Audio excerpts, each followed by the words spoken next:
Yo, yo, yo, welcome back to the next episode of Flip Your 20 Friday. Oh my gosh, is she going to sing that all the way to the end of the year? I think so. All right, as per usual, if these videos are helping you and the people you care about, please like, share, subscribe. It is the whole purpose of doing them in the first place. All right, so today's topic is called Heal Thyself First. Heal thyself first. And yes, I do speak Old English. So this I don't know, I feel goofy and giddy and silly today. So this topic came, a friend of mine had posted in a group by men. She had asked, does anyone else feel like it's easier to be compassionate to other people more than yourself? And of course, the response was like, yes, of course. And I think a lot of us can relate to this. Like, there's a saying that's like, you would never talk to a loved one the way you talk to yourself, right? Sometimes that internal dialogue we have, like, can just beat ourselves up. You would never say it to someone you really truly care about. Pardon me, itchy nose, not COVID, not editing. All right, so I think a lot of us can relate to this. So, I had agreed, and then I said, which got me thinking about the topic today, I said, I also noticed that, like, when I started to go to counseling, once I I don't think that's the right word. Once I figured out, learned, evolved, and started to have self-compassion, right? Like, just compassion for me, empathy for me, gentleness for me, grace for me, worthiness for me. Once I started to peel back the layers and the walls of all the hurt and trauma and everything else that's in my book, Creating the Champion Within, it almost felt just automatic and innate almost, that I was able to then have those same characteristics or traits with other people, especially people who were struggling with whatever they were going through. It just kind of happened because I had done the work on myself. So it's why it's called Heal Thyself First. Because look, don't get me wrong. You can all fake it and act like you're empathetic or compassionate, or those of us who are helpers, and I know there's a lot of you out there, we're helpers, we want to help each other, I'll help you. But you're not asking for help. Pot, if you're the kettle. So you can help people, but to not receive help, and Brene Brown talks about this in her books, right? There's kind of a judgment almost of I can't believe you're asking for help. I mean, I'll totally help you because I'm wonderful, but I don't need the help. It's this really weird, messed up psychology, which is why we have to make sure that we are living, embodying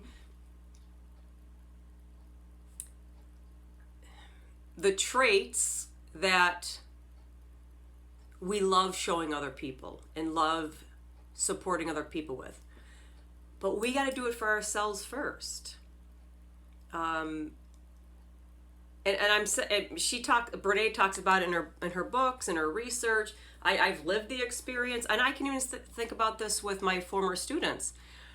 There were plenty of times back, especially in the beginning of my teaching, and I had not gone to counseling yet.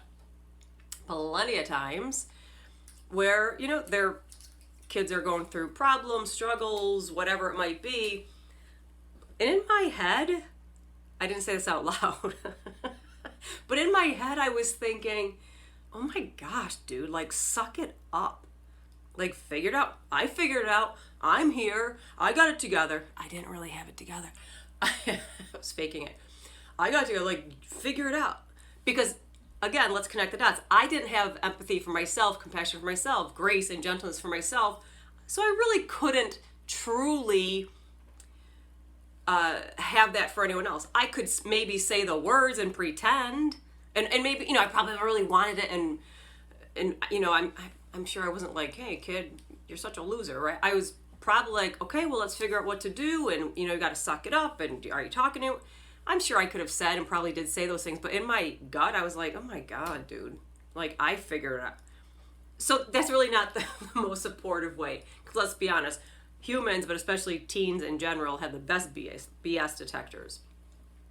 So it just comes back to you. All these videos, they come back to you.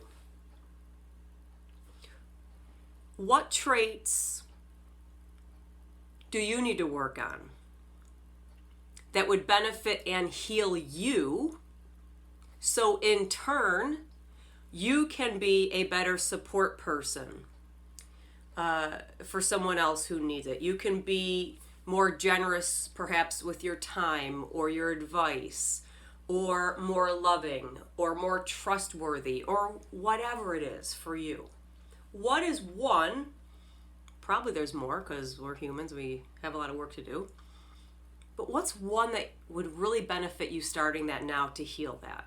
Again, for me, empathy and compassion were the top of my list. Now I'm really good at those, like being that for other people, because I know what it has done for me over the past 11 and a half years of counseling to heal myself, so I can be there for others. And it's powerful. It's a remarkable thing when that just comes out of you genuinely and authentically and with conviction.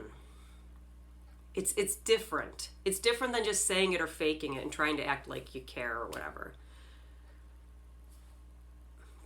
As my book, Creating the Champion Within, it all starts from within.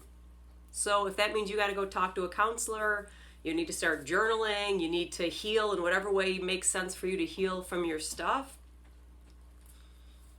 when would now be a good time to do that? Right, we're coming up to the end of 2020. The pandemic won't be over when, New Year's Eve to New Year's Day when the clock strikes midnight. Right, we still have at least probably another 6 months of it. At least. So the calendar will have turned, but that doesn't mean we automatically turn and flip. You got to do the work. So I encourage you to do that for yourself, so in turn you can be of better value to those that you care about and you love. All right, that's what I have for today. Take care of yourself. Take care of each other. I will see you in a couple of days for the next Monday with Molly. Peace.